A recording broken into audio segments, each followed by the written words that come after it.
എല്ലാവർക്കും വിനീത നമസ്കാരം. ശ്രീമദ് ഭാഗവതം ദശമസ്കന്ധ ഉത്തരാർത്ഥം അധ്യായം 83 ഇന്ന് ആരംഭിക്കുന്നു. അങ്ങനെ ആ സമന്ത പഞ്ചക തീർത്ഥത്തിലെ 1-ാം ദിവസം ഇങ്ങനെ കഴിഞ്ഞ ശേഷം 2-ാമത്തെ ദിവസം സ്ത്രീകളെല്ലാവരും ഒരുമിച്ചിരുന്ന് സംഭാഷണം ചെയ്യാണ്. അപ്പൊ ദ്രൗപദി പറഞ്ഞു, ഇതുപോലെയുള്ള ഒരു പുണ്യ സന്ദർഭത്തില്, ഇതുപോലെയുള്ള അവസരത്തില് നമ്മള് വെറുതെ അതും ഇതും പറഞ്ഞ് സമയം കളയണ്ട, സമയം വ്യർത്ഥമാക്കാൻ പാടില്ല. നമുക്കൊരു വനിതാ സമ്മേളനം നടത്താം. ഭഗവത് പത്നിമാരോട് പറയണം, പാഞ്ചാലി, ദ്രൗപദി ദേവി, നിങ്ങൾ എല്ലാവരും എങ്ങനെയാണ് ഭഗവാനെ വിവാഹം ചെയ്തത് എന്ന് ഓരോരുത്തരും പറയും, കേൾക്കട്ടെ. അങ്ങനെ ഭഗവത് പത്നിമാര് അവരെ വിവാഹം കഴിച്ച സംഗതികളും അത് നിമിത്തം അവരിപ്പോഴും അനുഭവിക്കുന്ന ആ സുഖത്തെ പറ്റിയിട്ടും അങ്ങനെ ഓരോരുത്തരും പറയുകയാണ്. ശ്രീ ശിവബ്രഹ്മർഷിയുടെ അഭിപ്രായത്തില് ഇതൊരു കേവല സ്ത്രീ ചരിതമല്ല, ഭഗവത് പത്നിമാര് ഭഗവാനെ കുറിച്ച് വർണ്ണിക്കുന്ന ചരിത്രമായതുകൊണ്ട് അത് വർണ്ണനീയമാണ്, കേൾക്കേണ്ടത് തന്നെയാണ്. അങ്ങനെ ഗോപീ സർവസ്വമായ ഭഗവാൻ ആ ധർമ്മപുത്രൻ തുടങ്ങിയ സുഹൃത്തുക്കളോട് യോഗക്ഷേമം സംസാരിച്ചു കൊണ്ടിരിക്കുമ്പോഴാണ് ആ ഭഗവാന്റെ പത്നിമാര് പാഞ്ചാലി തുടങ്ങിയ കൗരവ സ്ത്രീകളോട് അവരെ വിവാഹം ചെയ്ത കഥകൾ പറഞ്ഞുകൊണ്ടിരിക്കുന്നത്. ഭഗവത് പത്നിമാരെ സംബോധന ചെയ്ത് പാഞ്ചാലി ഇങ്ങനെ ചോദിക്കുകയാണ്, ഹേ കൃഷ്ണപത്നിമാരെ, നിങ്ങളെ എല്ലാം ശ്രീകൃഷ്ണൻ ഭഗവാൻ എങ്ങനെയാണ് വിവാഹം ചെയ്തത് എന്ന് പറഞ്ഞു തരൂ. ഉത്സാഹത്തോടു കൂടിയിട്ട് ആ മഹാലക്ഷ്മിമാര് വിനയാദരങ്ങളോടുകൂടി അവരവരെ എങ്ങനെയാണ് വിവാഹം കഴിച്ചത് എന്നതിന് എല്ലാവരും വേറെ വേറെ, ഓരോരുത്തരും വേറെ വേറെ പറയാണ്. ചുരുക്കത്തിലങ്ങോട്ട് പറഞ്ഞു കേൾപ്പിച്ചു. ലക്ഷ്മി ഭഗവതിമാരായ അവരെല്ലാം ഗോപികളെ പോലെ തന്നെ ഭഗവത് ദാസ്യത്തെ മോഹിക്കുന്നവരാണെന്ന് അവരുടെ വാക്കിൽ നിന്നും സ്പഷ്ടമായി.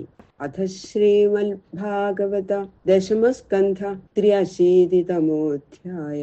കൃഷ്ണായ വാസുദേവായ ഹരയേ പരമാത്മനെ പ്രണതക്ലേശനാശായ ഗോവിന്ദായ നമോ നമഃ. കോമളം കൂജയൻ വേണും ശ്യാമളോയം കുമാരക വേദവേദ്യം പരം ബ്രഹ്മ ഭാസതാം പുരതോ മമ. പീതാംബരം കരവിരാജിത ശംഖചക്ര കൗമോദഗീ സരസിജം കരുണാസമുദ്രം രാധാസഹായം അതിസുന്ദരമന്ദഹാസം പാതാലയേശമനിശം ഹൃദി ഭാവയാമി. കഥാമയും ഭാഗവതാഭിധാനാം ഹരേ തനും തേ ചരിതൈ ത്വദീയൈ യഥാമതി പരിതോഷകാമസ്തൗമി പ്രസീദാച്യുത മാരുതേശ. ഗംഗണപതേ നമഃ. സംസരസ്വതീ നമഃ. ഗുരുഭ്യോ നമഃ. ഓം നമോ ഭഗവതേ വാസുദേവായ. ഓം നമോ ഭഗവതേ വാസുദേവായ. ഓം നമോ ഭഗവതേ വാസുദേവായ. ശ്രീശുക ഉവാച. തഥാ അനുഗൃഹ്യ ഭഗവാൻ ഗോപീനാം സഗുരുർഗതി യുധിഷ്ഠിരമഥാപൃച്ഛൽ സർവാംശ്ച സുഹൃദോവ്യയം. ശ്രീ ശിവബ്രഹ്മർഷി പറയാണ്, വളരെ നാളായിട്ട് കാണാതിരിക്കുന്ന സ്ത്രീകൾ തമ്മിൽ കാണുമ്പോ ഇഷ്ട ഭർത്തൃ പുത്രാദി ലാഭങ്ങളെ കുറിച്ച് സംസാരിച്ച് സന്തോഷിക്കുന്ന സ്വഭാവം സ്ത്രീകൾക്കുണ്ട്. അപ്പോ ഭഗവാൻ ശ്രീശുകാചാര്യര് പരീക്ഷത്തിനോട് പറയാണ്, ഇത് ഒരു കേവല സ്ത്രീ ചരിത്രമല്ല, ഭഗവത് പത്നിമാര് ഭഗവാനെ കുറിച്ച് വർണ്ണിക്കുന്ന ചരിത്രമാണ്. അതുകൊണ്ട് ഇത് വർണ്ണനീയം തന്നെയാണ്, കേൾക്കേണ്ടതാണ്. ഗോപികളുടെ സന്താപം നശിപ്പിക്കാൻ തക്ക വിധം ആത്മസ്വരൂപം അവർക്ക് ഉപദേശിച്ചവനും ഗോപികളാൽ പ്രാപ്യനുമായ ഭഗവാൻ, അവരുടെ എത്ര ഭക്തിയുള്ളവരല്ലേ. അപ്പൊ ഗോപികൾക്ക് ഏറ്റവും പ്രാപ്യനായി തീർന്നു ഭഗവാൻ. ഇങ്ങനെ അവരെ അനുഗ്രഹിച്ചു. അതുവരെ ഭഗവാൻ മറ്റാരെയും കാണുകയോ സംസാരിക്കുകയോ ചെയ്തില്ല. പരമഭക്തകളായ ഗോപികളെയാണ് ആദ്യമായിട്ട് അനുഗ്രഹിച്ചത് ആ തീർത്ഥത്തിൽ വെച്ച്, സമന്തക തീർത്ഥത്തിൽ വെച്ചിട്ട്. പിന്നെതാ ധർമ്മപുത്രരോടും മറ്റുള്ള എല്ലാ സുഹൃത്തുക്കളോടും ഭഗവാൻ ക്ഷേമം അന്വേഷിച്ചു. ഭക്തപരായണനാണ് ഭഗവാൻ എന്ന് പതേ പതേ സ്പഷ്ടമാക്കുന്നു. തയേവം ലോകനാഥേന പരിപൃഷ്ടാ സുസൽകൃതാഃ പ്രത്യൂജുർഹൃഷ്ടമനസ തൽപാദേക്ഷാഹതാം ഹസ.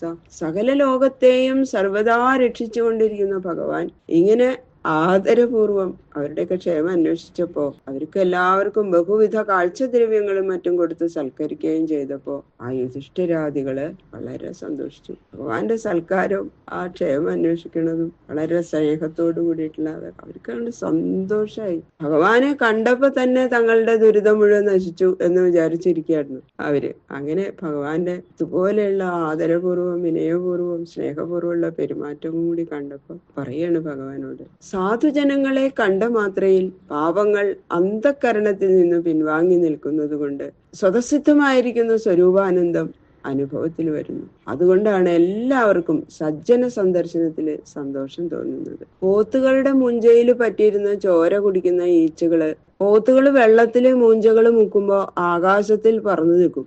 അപ്പൊ അവർക്ക് പറ്റില്ലല്ലോ. അപ്പൊ അവര് ആകാശത്തിൽ ഇങ്ങനെ പറന്നു നിൽക്കും. അപ്പൊ ഈച്ചകടി കൊണ്ടുള്ള ദുഃഖം പോത്തുകൾക്ക് ഉണ്ടാവില്ല.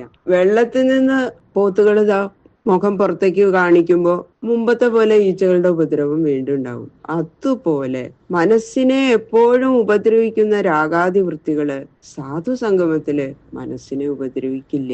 സാധാരണ സാധു സംഗമം പാമരന്മാർക്കുണ്ടാകുമ്പോഴുള്ള അവസ്ഥ ഇങ്ങനെ ഇരിക്കെ യുധിഷ്ഠിരനെ പോലെയുള്ള ഭക്തജനങ്ങൾക്ക് ഭഗവത് ദർശനം ഉണ്ടാകുമ്പോ രാജ്യഭാരാദി കാര്യങ്ങളിൽ അവർക്ക് ചെയ്യേണ്ടി വരുന്ന കർമ്മങ്ങളിൽ നിന്നുണ്ടായ പാപങ്ങള് നിശേഷം നശിച്ച് പരിശുദ്ധന്മാരായി ഭവിക്കുന്നതിൽ എന്താ ആശ്ചര്യം. അതുകൊണ്ട് രാഗാദി ശത്രുബാധ കൂടാതെ കഴിക്കാൻ ആഗ്രഹിക്കുന്നവര് സാധു സംസർഗം ബലമായിട്ട് ആശ്രയിക്കണം. കുതോ ശിവം തച്ചരണാംബുജാസവം മഹന്മനസ്തോ മുഖനിസൃതം ക്വചിൽ പിബന്തിയേ കർണപുടേരലം പ്രഭു ദേഹം ഭൃതാം ദേഹഹൃതസ്മൃതിച്ഛിതം. ഹേ പ്രഭു, അങ്ങയുടെ ഭക്തന്മാരിൽ ചിലര് ഭഗവാന്റെ ദർശനത്താൽ ഹൃദയം നിറഞ്ഞ് അവിടുത്തെ പറ്റി പ്രശംസിച്ചുകൊണ്ട് അവിടുത്തെ ചരണാരവിന്ദ മകരന്തത്തെ ശ്രോത്രപുടങ്ങൾ കൊണ്ട് ആര് പാനം ചെയ്യുന്നുവോ ആ ധന്യന്മാർക്ക് ദേഹധർമ്മം നിമിത്തമുണ്ടാകുന്ന അവിടുത്തെ സംബന്ധിച്ച വിസ്മൃതി തൽക്ഷണം നശിക്കും. അവര് സദാ നിന്തിരുവടിയെ സ്മരിക്കുന്നതിനാൽ സകല മംഗളങ്ങളും അവരെ ആശ്രയിക്കുകയും ചെയ്യുന്നു. അങ്ങനെയുള്ള ഭഗവാനെ അവിടുത്തെ ഞങ്ങള് നേത്രങ്ങൾ കൊണ്ട് ഇങ്ങനെ കണ്ടുകൊണ്ടിരിക്കുന്നു. അങ്ങയുടെ ദേഹത്തിൽ ഞങ്ങളുടെ ദേഹത്തെ ചേർത്തു. അങ്ങ് തിരുവായു മലർത്തി ഞങ്ങളോട് കുശലം ചോദിച്ചു. ഇങ്ങനെയിരിക്കെ ഞങ്ങൾക്ക് ആ മംഗളം എങ്ങനെ ഉണ്ടാകും? എപ്പോഴും മംഗളം തന്നെ. ഹിത്വാത്മധാമ വിധുതാത്മകൃതത്രവസ്ഥം ആനന്ദ സംപ്ലവം അഖണ്ഡമകുണ്ഠബോധം കാലോപസൃഷ്ട നിഗമാവന ആത്മയോഗമായാകൃതിം പരമഹം സഗതിം തഥാസ്മ. ഞങ്ങള് നിന്തിരുവടിയെ തന്നെ നമസ്കരിക്കുന്നു. എന്തുകൊണ്ടെന്നാൽ അവിടുന്ന് ജീവസംരക്ഷകനായ ഈശ്വരനാകുന്നു. ബുദ്ധിയാൽ കൽപ്പിക്കപ്പെടുന്ന ജാഗ്രത, സ്വപ്നം, സുഷുപ്തി എന്ന അവസ്ഥാത്രയത്തെ നിന്തിരുവടിയുടെ സ്വരൂപപ്രകാശത്താൽ നശിപ്പിച്ച് ഏക രീതിയിൽ വിളങ്ങുന്നവനാകുന്നു. ജീവന്മാരെ പോലെ പരിച്ഛിന്നനല്ല, കാലദേശാവസ്ഥകളിൽ മറയ്ക്കപ്പെടാതെ എങ്ങും വ്യാപിച്ചവനാകുന്നു. അങ്ങ് നിത്യബോധസ്വരൂപനാകുന്നു.